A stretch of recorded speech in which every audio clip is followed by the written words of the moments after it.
Good afternoon, and welcome to the Cappy Stonsker Mobile App Development Project demo. My name is Ian Urton, and I'll be starting off this presentation. First of all, let's introduce our team. As I said previously, my name is Ian Urton, and following me will be Matt Duggan, Lauren Hodges, James Davis, and Joe Camarada. The problem our team decided to address was the availability of the information for the historical markers of South Carolina.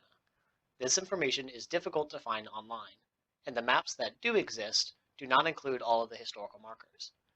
Most people likely don't realize the wealth of history that these markers represent, only seeing them as white signs on the side of the road. Cappy Stonsker aims to change that.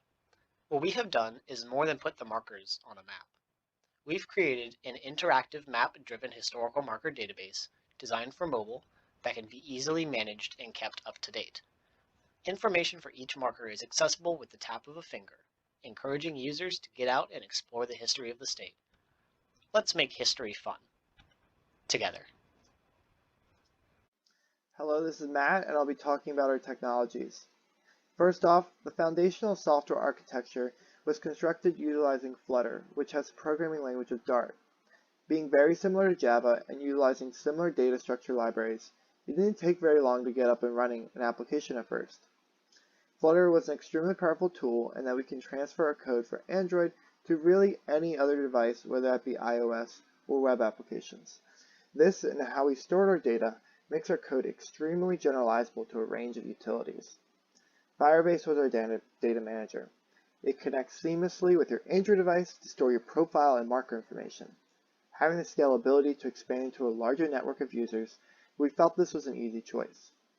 A majority of our utilized libraries are Firebase-related libraries, such as Firebase Auth, which allows us to connect to Firebase and store or write user information. The second type of libraries we used were location libraries, which offered us the ability to determine latitude and longitudinal coordinates like the user's location with user location for our map functionality.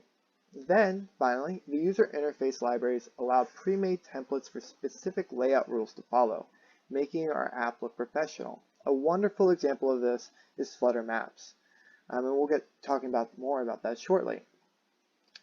But as already stated, we used Android, specifically the Pixel 2 for demo. It seemed easier to get past firewalls in the device to create more functionality in our app, but in hindsight, we could have probably used either iOS or Android with a few extra steps.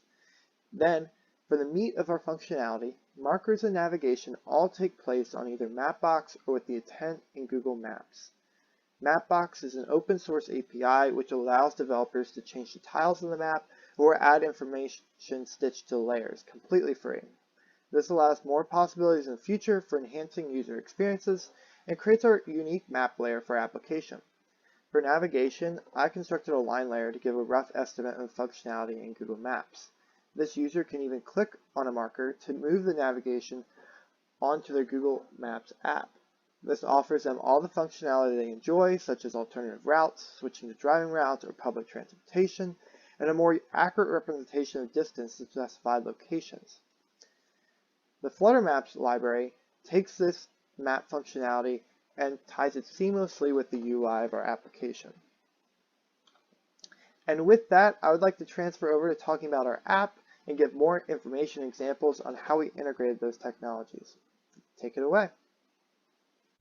This is Lauren Hodges. We're going to follow one of our users, Andrew, as he visits our app. We start on the home page, where you can see all of the markers around Andrew's location. He's going to search to see if he's visited one of the locations, the Town Theater. You can see by the red marker that he's not visited it yet. Let's add it to the wish list. We can click on the marker and add it using the star. Let's go back and take a look at the markers that he has visited.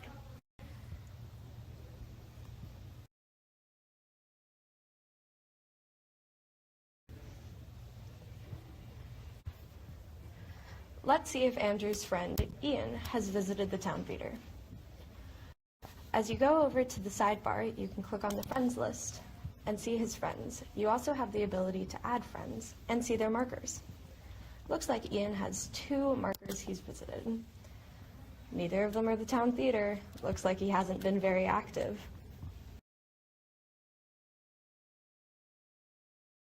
Hey, this is James Davis taking over the demo. So here we are back on our home page, and we're going to use this button on the bottom right to navigate to our marker list page. Here we see a list view of the map page with all of our markers currently just sorted by distance, and this is, every marker is listed on this page. So we have the same option for searching here that we used previously to find town theater, and we also have up on the top right a filtering button. So we're going to press this real quick and see that currently we have no filter on, but we could filter by county. Here we can just choose the county we want to filter by. We could also filter by the markers that we've already visited, which Andrew has visited a bunch of them. And in this case, we're going to filter by the wish list. So here we have all the markers that Andrew has bookmarked that he wants to visit. We can scroll through and see he has quite a few. And down here at the bottom, we see town theater, which we actually just added. So here we have this listing. We can actually click on it to open up a marker detail page. We see we have this nice image of the theater. You can see the marker right out here in front. And then we can look at the description as well and learn more about the marker.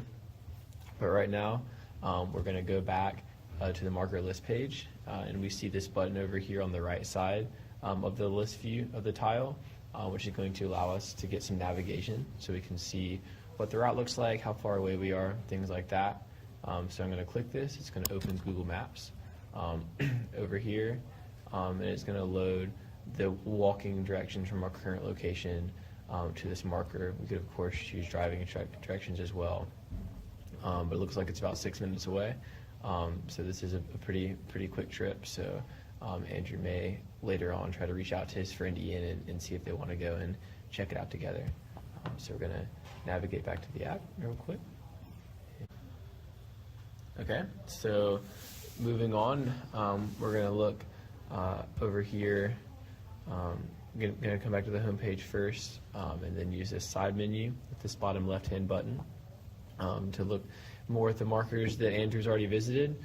So we can see up here at the top of this navigation bar that Andrew is still a novice. He's visited 34 markers out of the over 4,000 that we have on the app.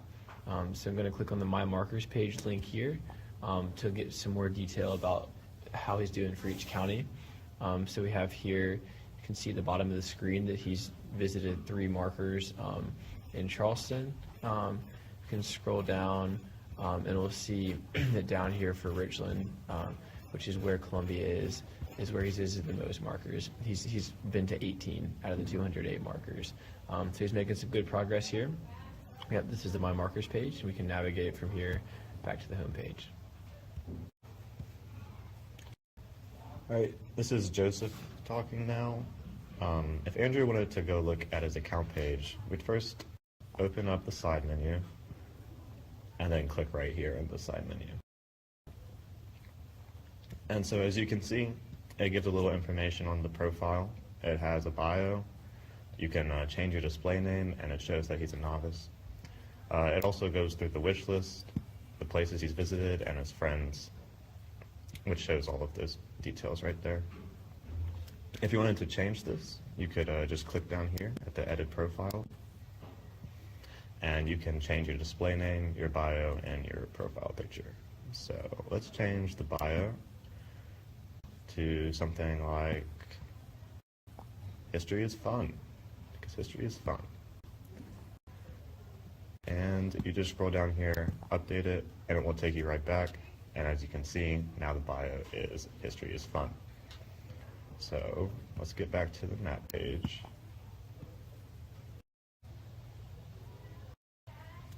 So if Andrew ever gets confused, he knows that in the side menu, when you click down here, we also have a help feature at the bottom. So you can just click on the help button here. And we have a list of frequently asked questions listed down here, along with the drop down, which shows them conveniently. If these don't answer any of his questions, we also have a button he can click to submit a question and ask for help.